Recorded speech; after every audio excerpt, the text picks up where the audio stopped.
I think it's kind of, could be kind of a cumulative thing on people finally getting hip to how incredible the Coen brothers are. They're our masters. They're the best filmmakers we have, and they make it look so easy that, you're not always aware of it, but I think people are finally getting hip to the fact how good these guys are and what kind of movies they make, high-tone movies. That's my theory, anyway.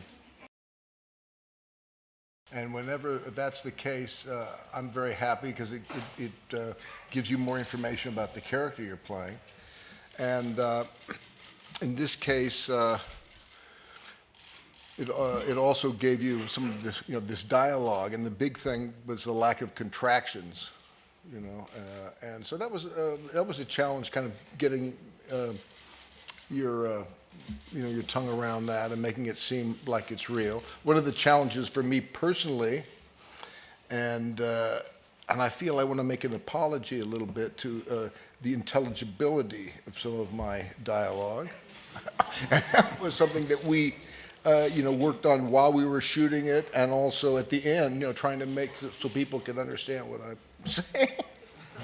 And that is sometimes that comes up when you're acting, where the character starts to come through you, and that's the way the guy talked. And you want to be consistent with that, but you also want to be understood. So that was,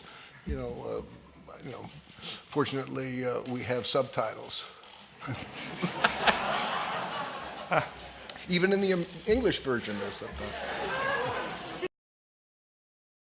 The book read like a Coen Brothers screenplay. It was filled with interesting characters and a lot of twists and turns and a lot of surprise. And so I was very happy about that. And also, I was happy that they weren't referencing the film, because I didn't want to have to impersonate John Wayne. So I followed his direction and just referenced the book and didn't really think about the John Wayne character, his interpretation at all. I think walking into this, I was a little intimidated by just the thought of it all. But once I met Joel and Ethan and Jeff and Josh and Matt, and just realizing they're all so easygoing, and they love what they do, and it's just kind of, they all kind of became father figures to me. And I spent 3.5 months with them, and we all just got to know each other really well and everything. So I had, like I said, a great time, but they all treated me very well. Why is True Grit done so well in America? And I think it goes back to this simplicity of loyalty and community and hard work and stuff like that. And I think our country, from my point of view, has gotten kind of lazy. And the irony is the self-help section in the bookstore has gone from about this big to about 3/4 of the bookstore. And yet we seem, divorce rate is way up and all this kind of stuff.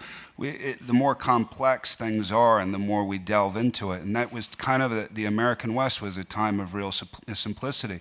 And I think Europe has that a lot more. My wife and I love to come to Europe because there's a foundation. I don't think that's really evolved in a great way. It's been around for so long. So I think I'm curious myself. Why will it resonate in Europe as well as it has in the States? And I think it probably more so, because it's more identified in Europe than it is in the United States.